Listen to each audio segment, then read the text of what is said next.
Hovain Hylton. I'm here with Charlamagne Tha God. What's happening, Hovain, my brother? Thank you for doing this. Appreciate it. This is the introductory episode of Best Seat in the House for Fancy.com. Being from Moncks Corner, South Carolina, can you explain to us what's a typical day like in Moncks Corner, South Carolina, so we can understand a parallel between living in New York City? A typical day in Moncks Corner, South Carolina is nothing. Like absolutely zero, zilch, nada. And it's funny because I was just home last week for Thanksgiving, so I was there for 5-6 days. Yeah. And that is the reason I enjoy going home now. Because it's nothing to do. Like I literally can do nothing. Like so I can be in some areas where my phone don't even work, you know? So it's just me and I'm with my family and I just enjoy the feeling of doing nothing. That's why it was so, that's why it was so imperative for me to have to transcend my circumstances when I was young, because I needed people to plant those seeds in me to just produce some type of constructive energy in my life, because it's so easy to fall in the trap of doing nothing in a small town like that. My father used to always say, you're going to end up in jail, dead, or broke sitting under the tree if you keep going the path that you're going. And now I go home now and it's like people I grew up with, they're either dead, or people I grew up with, they're in jail, or people I grew up with are literally fat as hell now, sitting under a tree just drinking beer all day because it's nothing to do. Are you the only person that ever came out of Moncks Corner? Nah, you got a few people. You got Ryan and Doug Stewart. Okay. They used to be on ESPN. They had a radio show called The Two Live Stews. Yeah, The Two Live Stews. Stephen Furtick. Get out of here. Yeah, he's a pastor. He went to the same high school, Berkeley High School. Ryan and Doug went to Berkeley High School too. Stephen Furtick, big balling pastor. Yeah, like football players like Bruce Ellington, Andre Ellington, they play ball now. I forgot who they play for. But typically coming from a southern background where everybody kind of small community, I'm not sure the population there. I heard you say 8,000. Population of 8,000. Maybe a little higher now. People been fucking. What was your first year like in New York? Oh man, it was brutal. I was doing radio in Columbia, and Wendy Williams and her husband Kevin Hunter, they gave me an opportunity to be on Wendy's show. And Kevin was like, look, we can give you the slot on the show to be her co-host sidekick, but we can't pay you, but we can give you a place to stay. I'm like, cool. So I literally flew up here the next week. Yeah. And that next week I had to hit the ground running. I had to learn how to catch the train. Yeah. And then we were staying in Fort Lee. Ain't no trains in Fort Lee at the time. It wasn't. So I had to go catch the bus. Yeah, that bus. Get dropped off at Port Authority, and I gotta walk 10 blocks because the station was on 33rd Street. Then just dealing with all the people, and like you said, walking down the street like, yo, what's up?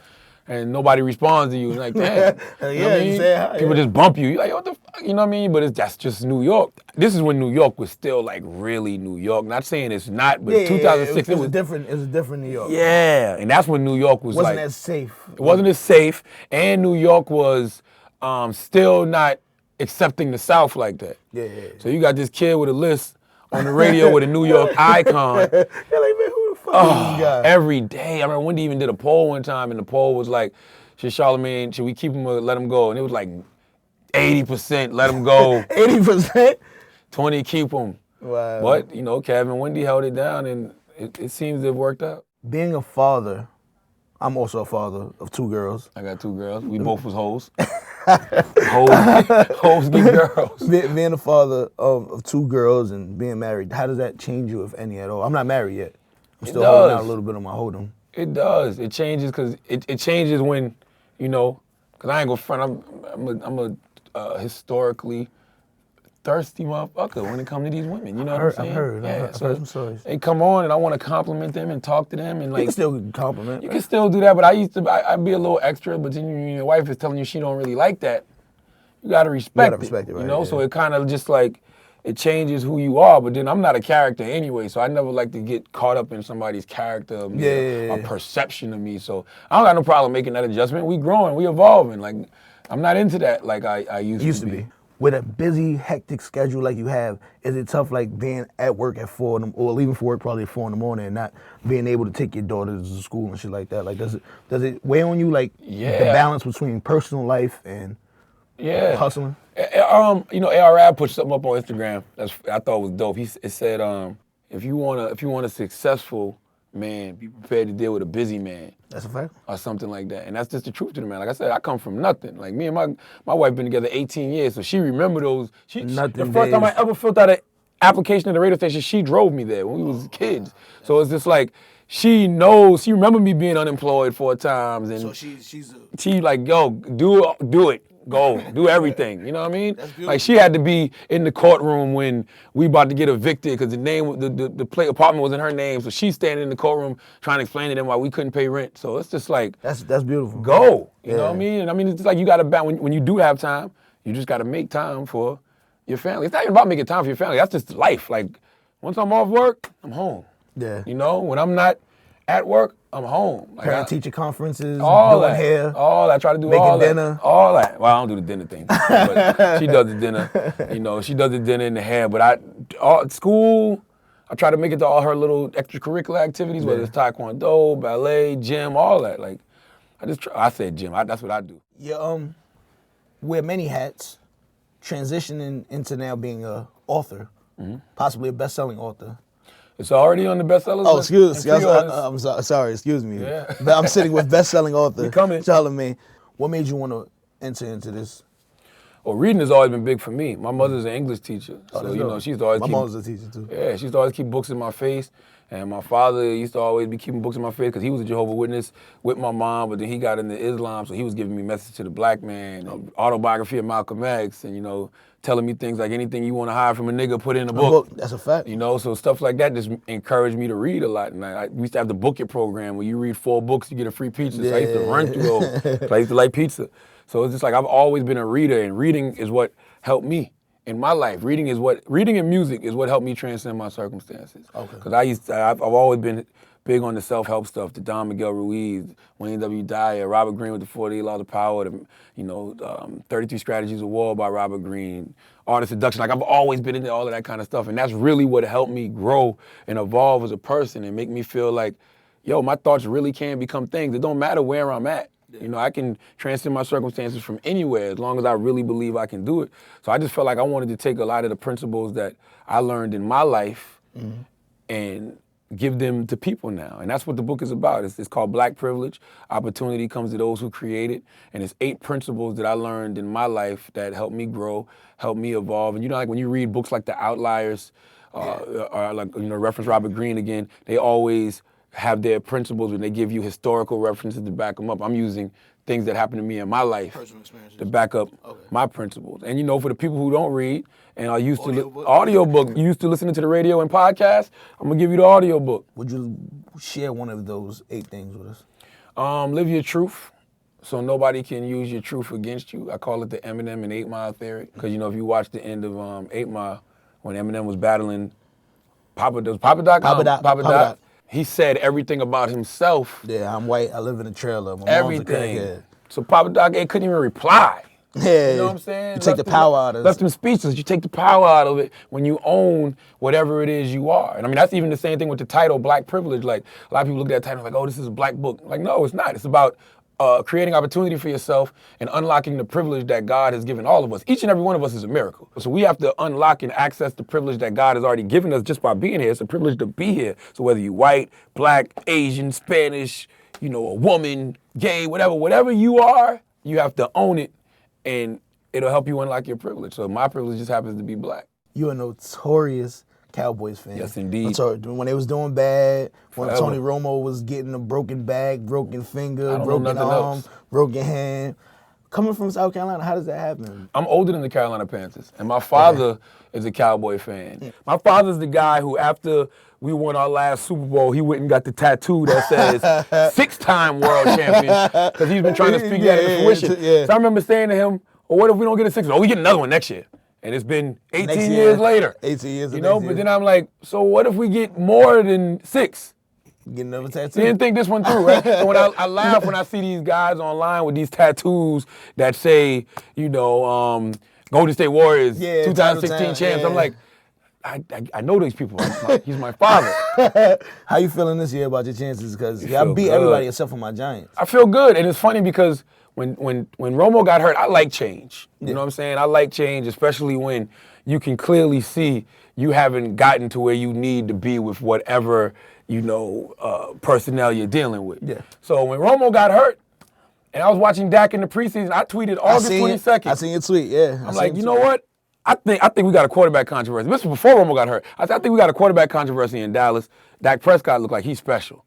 And lo and behold, 11 games into this regular season, he look like he's special. We get us a pass rusher, man, we might be competing for the next 5-6 years. Yeah. You're looking good. We'll see in 2 weeks. Let me know if you would like to make a friendly wager. Yes, sir.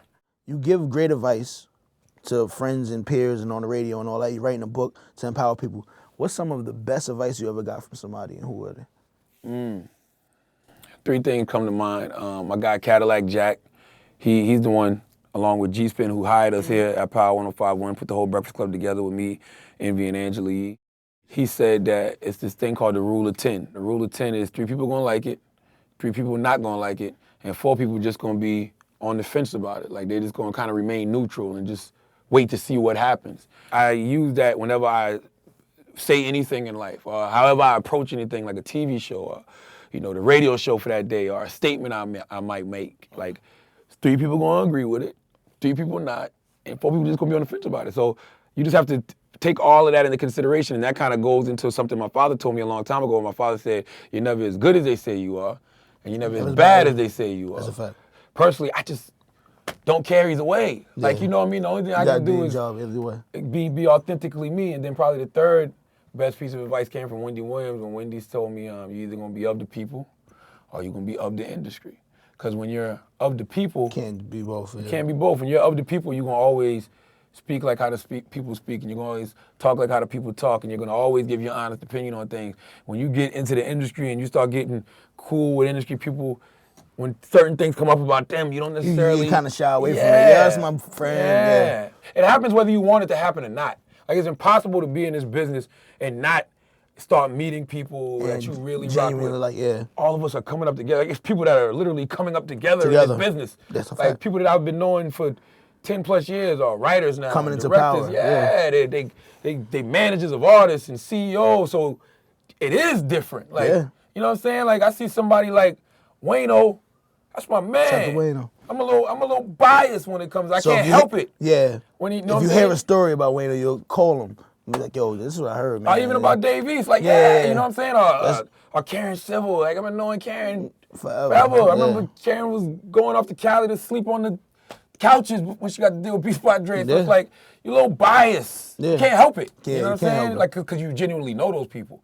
So when you're hearing things about them, you're like, nah, that ain't that person's character. I know that person. You know what I'm saying? So it's hard not to be human. It's human nature, yeah. What's some of the worst advice you ever got? We were in the VIP one day at the 40-40, and there was a bunch of people like outside the VIP, and I'm like, damn, I'm like, I'm not really gonna be here. I'm leaning over, I'm dapping people up, and somebody comes to me and goes, yo, man, don't speak to nobody who can't get in VIP. I'm like, what? The fuck are you talking? Like, what the fuck? Now I really don't want to be here. You know what I mean? You can't never lose your touch with people, you know? By far, the worst piece of advice I ever got was from my cousin aunt. I call her my cousin aunt because she's like my parents' cousin, but then like she's like my younger cousin's aunt. So everybody, Southern. Yeah, so all my cousins is like aunt such and such. She told me one time, man, I had to be like 16, 17, maybe 18. I think I just started the radio. And I'm in her kitchen and I'm drunk as hell and I'm talking about all these things I want to do in my future. Can't wait to do this. I'm going to be doing that and blah, yada, yada, yada. And she said to me, you know, you shouldn't put your goals so high because when you put your goals really high, you're going to be upset when you don't achieve them. And I looked at her, I said, that is the dumbest shit I ever heard in my life. She's like, get the fuck out of my house, whatever. Yeah, okay, I gladly will. How's she doing right now? I don't know. She's still there. Like, she's in my corner. Like, she's still there. With all your newfound success and you coming from a situation where you weren't handed anything, you worked hard, you hustled to get where you are you the type of person, like, when you get a big check, do you splurge on yourself? Do you buy nice things? Or are you the type of person that, like, I don't know when this shit might end, so let me save for a rainy day? That would be number 2. Okay, I've been fired 4 times. I collected unemployment checks for a year. I am frugal Vandross. I don't spend no money. Like it's funny because the 3 biggest purchases I bought in the past 6 years, I bought a house. Mm-hmm. I bought my mama a car last week. What kind of car? It's something light, her 2016 Honda Accord, but that's what she wanted. Yeah, you know I was saying, whatever. And I bought a Rolex. And I know I don't have it on. I got my G-Shock on now, like, cause I'm one of them people. That's my good clothes. You bring it on Sunday. You got a suit on. You going somewhere? I got I you. put it on when I'm going somewhere. But it's like I don't spend money. Like my daughter, whatever they want, education. My wife, cool. But for me, nah. And my wife ain't like that. She like nice things, but she ain't like. Yo, Give me the new 40,000 Birkin. Nah. She'll go crazy. You spent 40,000 What? on On a bag? No, nah. So it's good that I have somebody like that though. So it's like I like seeing my zeros accumulate. You know what I mean? I like looking at that bank account and like, whoop, it's going up. It's going up. You know? I really appreciate you doing this interview. Hovain Hylton. I did not know your last name was Hylton. Yeah, Hylton. That's a fly name. Hovain real Hylton. name. Yeah. Double H. Thank you for having me, man.